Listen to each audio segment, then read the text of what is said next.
পারমিতার মনে এখন যে ঝড় চলছে, সৌরভের ভালোবাসাই একমাত্র সেই ঝড় থামাতে পারবে। ইরফানের মৃত্যুর খবর শুনে সত্যি খারাপ লাগছে আপনার? কিভাবে সম্ভব? ইরফানকে আপনি কয়দিনই বা দেখেছেন? আর আমার সাথে ইরফানের কি সম্পর্ক, আদৌ কোনো সম্পর্ক আছে কিনা, সেটা তো আপনার জানার কথা না। শত কোটি টাকার মামলা তো এত সহজ কেস না, আর এখান থেকে ওনাকে বের করতে হলে অনেক কাঠখড় পোড়াতে হবে, তাছাড়া খরচটাও হবে হিউজ। হয় জেল, নয় জরিমানা, অথবা দুটোই হতে পারে। কি বলছেন?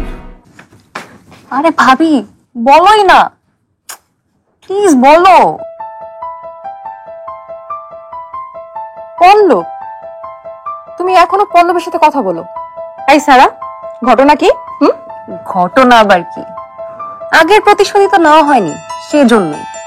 আরে দাঁড়াও, আগে ফোনটা রিসিভ করে নি, তারপর তোমাকে সব কথা বলছি। লাউড স্পিকার দাও। দাও দাও। হ্যালো পল্লব, আমি তোমার কথাই ভাবছিলাম, সিরিয়াসলি।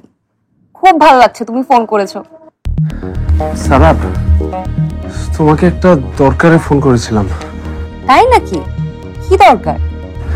সারা, আমি একটা বিপদে পড়েছি। আচ্ছা, তুমি তো আমাকে বন্ধু ভাবো, তাই না? তুমি বন্ধু হিসেবে আমার একটা অনুরোধ রাখবে? এই সারা, কিসের কথা বলছে? জানি না তো। হ্যালো হ্যালো সারা, শুনছো? হ্যাঁ পল্লব, বলো কিসের বিপদের কথা যেটা বলছিলে? সারা, আমার বাবাকে পুলিশে ধরে নিয়ে গেছে। পুলিশ? কেন? আসলে বাবা যে ব্যাংকে কাজ করতো, সেখানে একটা ঝামেলা হয়েছে। 100 কোটি টাকার একটা লোন পাস করিয়ে দিয়েছি, কিন্তু সেই কাগজপত্র নাকি ভুয়া। বলো কি পল্লব? আসলে বাবাকে মিথ্যা মামলায় ফাঁসানো হয়েছে। দেখো, বাবাকে তো তোমরা ভালো করেই চেনো, আজ পর্যন্ত কোনো অন্যায়ের সাথে আপোষ করেনি। হ্যাঁ তা তো ঠিক আছে, কিন্তু আমি কি করতে পারি এই বিষয়ে? সারা, আবদারের মতো শোনায়, তবু বলছি, দেখো তুমি তো আমাকে জামিন করিয়েছিলে। তুমি যদি বাবাকে জেল থেকে একবার জামিনের ব্যবস্থা করে দিতে পারতে তাহলে খুব ভালো হতো। কি বলবো এখন? ফোনটা রেখে দাও। রাখো রাখো, বলো যে পরে জানাচ্ছি। হ্যালো সারা, তুমি কি পারবে বাবাকে জামিন করাতে? তুমি চিন্তা করো না, আমি দেখছি কি করা যায়। থ্যাংক ইউ সারা।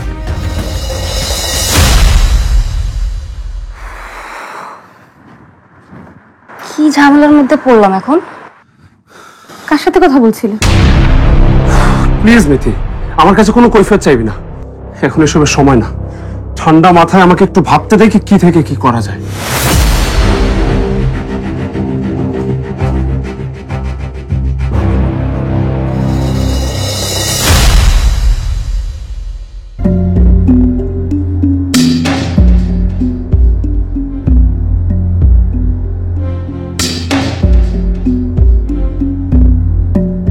বাবা, সারা, তলে তলে এত কিছু করে ফেলেছো? সেদিন পল্লব আর ওর বউ আমার বাড়িতে আমাকে অপমান করে গেছে, আর সেই অপমান আমি এত জলদি ভুলে যাবো তুমি ভেবেছো? কিন্তু পল্লবকে আবার কি করে বশ করলেন? আমাকে তো কিছুই জানাওনি। এটা কিন্তু ঠিক করনি সারা। আরে ওই গাধাটাকে বশ করতে আবার কোনো তন্ত্রমন্ত্র লাগে নাকি? সুন্দরী আর বড়লোক মেয়ে দেখলে কুকুরের মতো পিছনে ছুটে ছুটে চলে আসে। ওকে বোকা বানিয়ে একদম ঠিক কাজ করেছো। ওকে এবার এমন শিক্ষা দিতে হবে যেন ও মাথা তুলে তোমার দিকে আর কখনো তাকাতে না পারে। শুধু তাই না ভাবি, আমি ওর সংসারটাও টিকতে দিব না। কি বলো? তুমি পারবে ওর সংসার ভাঙতে? ওর বউটা কিন্তু ভালোই ঝগড়াটে, পরে আবার তোমার পিছনে লাগবে, কিন্তু কামড়ও দিতে পারে। আরে ওর মতো মেয়েকে আমি কাউন্টই করি না, ফু দিলেই উড়ে যাবে। যাই করো ভেবে করো, আর আমাকে অবশ্যই জানিও। আচ্ছা আচ্ছা জানাবো, এখন আগে এটা তো বলো যে পল্লব যা বললো সেটার ব্যাপারে আমি কি করব? এটা তো অনেক ক্রিটিক্যাল ইস্যু। এই জন্যই তো বলি, তুমি যাই করো না কেন আগে আমাকে জানাবে, কারণ আমি সঠিক সময়ে সঠিক বুদ্ধি দিয়ে তোমাকে উদ্ধার করতে পারবো। আচ্ছা ভাবি, এখন আগে এটার তো সলিউশন দাও। পল্লবের জন্য যদি আমি কিছু না করতে পারি, ও তো আবার আমাকে সন্দেহ করবে। পল্লবের বাবাকে তুমি ছাড়াতে পারবে না সেটা তুমিও জানো, কিন্তু পল্লবকে এটা জানানোর দরকার কি? উল্টোটাও তো বলা যায়।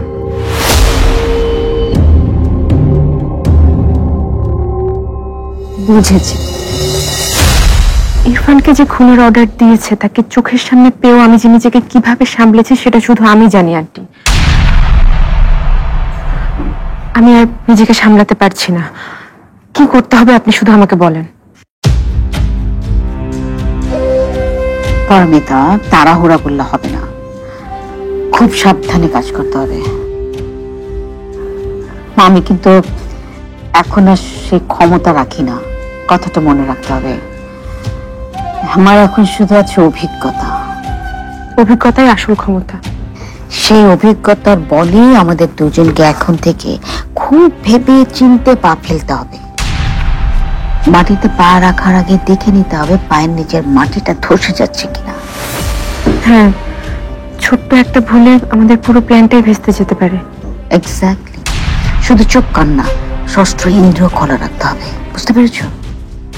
বিপদের গন্ধ পেলেই সতর্ক হতে হবে, তাই তো? আমার কাজটা কি হবে? তোমার কাজ হবে ওসমানের দিকে নজর রাখা। ওসমান কখন কি করছে, কোথায় যাচ্ছে, এভরি ইনফরমেশন তোমার আমাকে দিতে হবে। আর আমার চিফ মা তার বাইরে যখন যাবে তখন আমাকে সাথে সাথে জানাতে হবে। কি করবেন তখন? ঘোড়া ডিঙে ঘাস খাওয়া, বুঝো? হ্যাঁ বুঝি। সেটাই করব। তাছাড়া তোমার বাবাকে তো ছাড়িয়ে আনতে হবে। কোর্ট কাচারির ব্যাপারটা যে কিভাবে সামলাচ্ছে সেটা তো তোমাকে সবই বললাম। বাবাকে ছাড়ানোর জন্য আমিও একজনের সাহায্য চেয়েছি। আমার বিশ্বাস উনি কিছু না কিছু করবেন। কি উনি? আছে একজন আমার খুব কাছের, ওনার নাম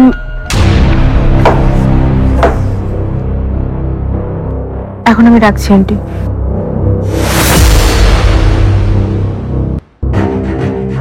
কেমন আছো রিয়া? হ্যাঁ ভালো, আন্টির সাথে দেখা করতে এসেছিলাম।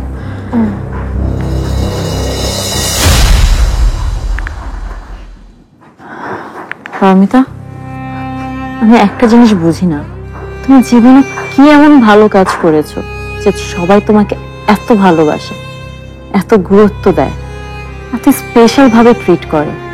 Walton Washing Machine. Simplifying life with hassle-free washing. তোমার এই সিক্রেটটা কি আমাকে শেখাবে?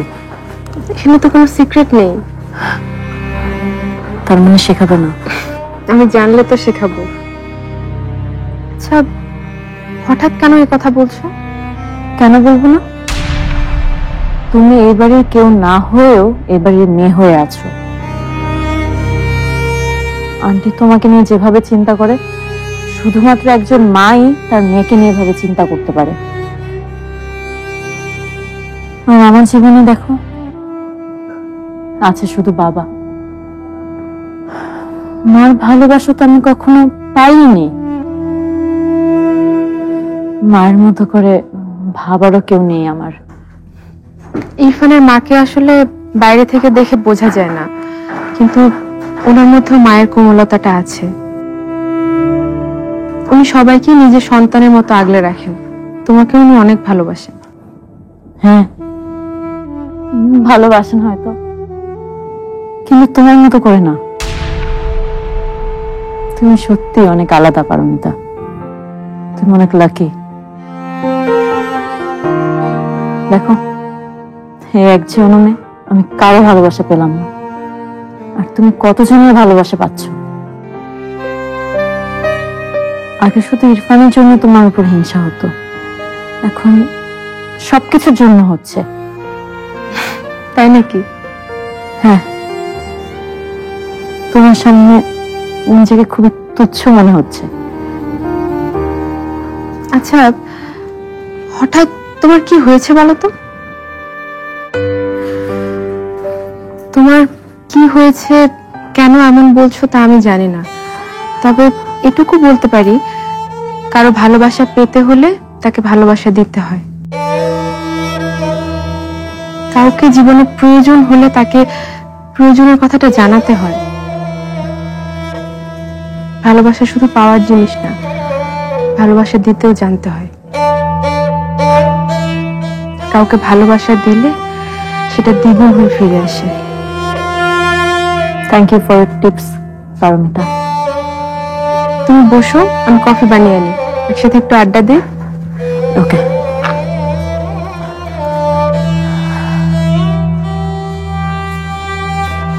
তুমি বারবার জিতে যাবে এমন তো হতে পারে না পারমিতা। তুমি সৌরভকে বিয়ে করে সুখে সংসার করবে আর আমি তো একা তাকিয়ে তাকিয়ে দেখবো? No way.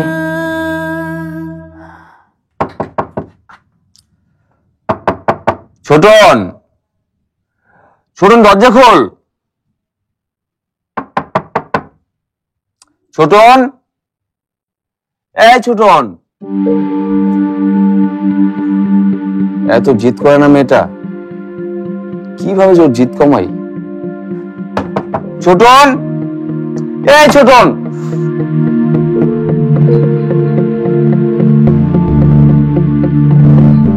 ছোটন, এই ছোটন।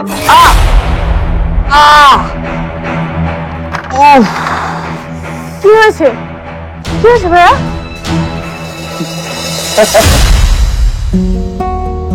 প্র্যাঙ্ক করলে তুই আমার সাথে? প্র্যাঙ্ক না করলে তোর দেখা পেতাম? এই সিরিয়াস বিষয় নিয়ে প্র্যাঙ্ক করে তুই কিন্তু আমাকে অপমান করছিস।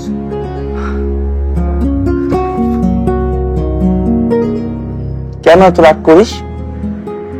কেন না খেয়ে আছিস সারাদিন? এক কারণ কতবার বলবো? দেখ ছোটন, এভাবে হয় না। আমি তোর কেয়ার করি ঠিকই, তোর সব কথাকে প্রায়োরিটিও দেই, কিন্তু বিয়ে একটা মানুষের একান্ত ব্যক্তিগত ব্যাপার, এটাও তো তোকে বুঝতে হবে। রিয়াকে বিয়ে করতে তোর সমস্যাটা কোথায়? রিয়া কি খারাপ মেয়ে? আমি রিয়াকে ও চোখে দেখিই না, বন্ধুর চেয়ে বেশি কিছু ওকে আমি ভাবি না, তাই প্লিজ তুই এ বিষয়ে আমাকে কোনো রিকোয়েস্ট করিস না। তুই রিয়াকে বন্ধু ছাড়া আর কিছু ভাবতে পারিস না, তার কারণ তুই পারমিতাকে এখনো তোর মাথা থেকে সরাতে পারিসনি। কি পেরেছিস তুই? দেখ, এমন চললে কিন্তু তুই কখনোই কাউকে ভালোবাসতে পারবি না। এক জীবনে অনেক ভালোবেসে ফেলেছি আমি, আর না। সব সময় তুই কেন? কে ফোন করেছে? রিয়া। রিসিভ কর। হ্যালো রিয়া। সৌরভ, আমার সাথে একটু দেখা করতে পারবে? খুব জরুরি কথা আছে তোমার সাথে। কোনো সমস্যা? সামনাসামনি বলবো তোমাকে। তুমি এখন কোথায় আছো? আমি তো বাসাতেই আছি, তুমি আসবে?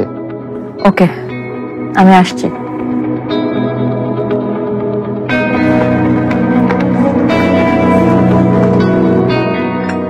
আমি কিন্তু কফিতে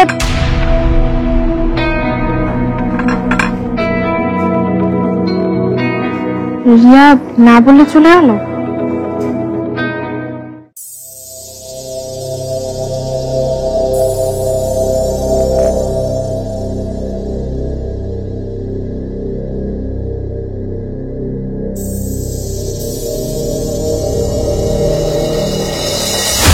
ওসমান স্যার যদি আপনার প্রস্তাবে রাজি হয়ে যায়, তাহলে উনি ওই টাকা দিয়ে নিজের জামিন করাতে পারবে। আর ওসমান স্যার জেলের বাইরে থাকা মানে আপনার জন্য রিস্কি। স্যার, উনি নিজের বিজনেস বিক্রি করলেও ক্লায়েন্ট তো আর বিক্রি করছেন না। ওনার সব ক্লায়েন্ট ওনার নামকেই ভরসা করে। তার মানে কি দাঁড়াচ্ছে স্যার? তার মানে দাঁড়াচ্ছে উনি কয়েক মাসের মধ্যে ওনার বিজনেস উনি ফুল সেটআপে আবার শুরু করতে পারবে। স্যার, তার চেয়ে আমি বলি কি, যেমন চলছে ঠিক তেমনই চলুক। ওসমান স্যারের সব ভেতরের খবর আমি আপনাকে জানাবো। না, মা মাহতাবের কথাই ঠিক। ওসমানের সাথে সম্পর্কটা আগের মতোই করতে হবে।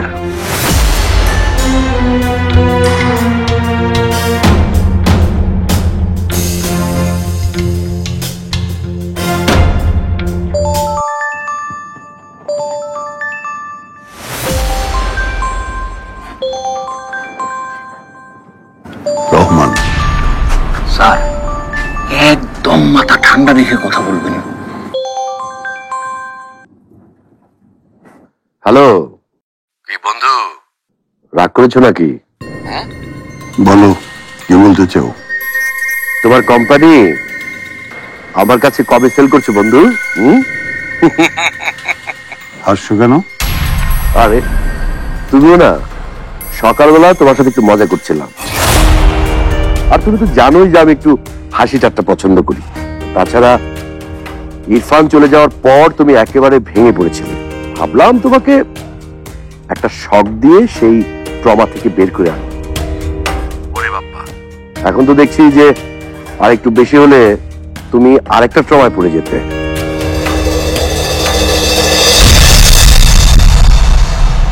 এবার তোমাকে একটা কাজ করতে হবে। বলে ওসমানকে বাড়ির বাইরে বাগানে পাঠাতে হবে, পারবে? কিন্তু তুমি যেহেতু সরি বলছো, তুমি কি বলতে চাচ্ছ তুমি আমার ভাবি হবে? মানে তুমি ভাইয়াকে বিয়ে করবে? কখন মা বাইরে গেছে আমি তো খেয়ালই করিনি। আর মাকে তো আপনি চেনেনি, কারো কথা শুনতে চায় না, একমাত্র আপনার কথাই শোনে। আপনি বুঝিয়ে বললে হয়তো ফিরে আসবে।